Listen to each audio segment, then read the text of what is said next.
Magkaibigan lang daw, sabi ng tadhana. Kwento at tawanan, gabi hanggang umaga. Kasabay sa lakad, kasalo sa trip. Hindi ko na malayan, puso ko'y unti-unting kapit. Sa simpleng kamusta, gumagaan ang araw. Sa bawat payo niya, tahimik akong tanaw. Akala ko'y normal, walang halong kaba. Pero bakit pag wala siya, may kulang pala.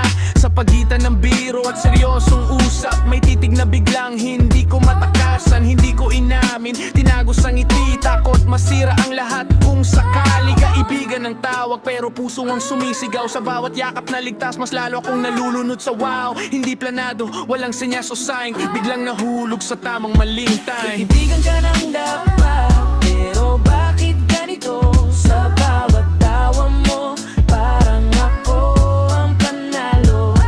Kung mali man ang pag-ibig na to, aminin ko rin, mas masarap mahulog kaysa hindi sinubukang danggin. Kung dumating ang araw na marinig mo to, sana maintindihan, hindi ko ginusto, hindi kita inangkin. Ni pinilit ang damdamin, kusang tumubo sa pagitan ng sandaling tahimik. Kung hanggang dito lang tatanggapin ko pa rin, mas mahalaga ang ikaw kaysa sa sariling hiling. Pero kung sakali lang may pagtingin ka rin, handa akong sumugdor, kaibigan muna hanggang sa maging Kaibigan ka pa,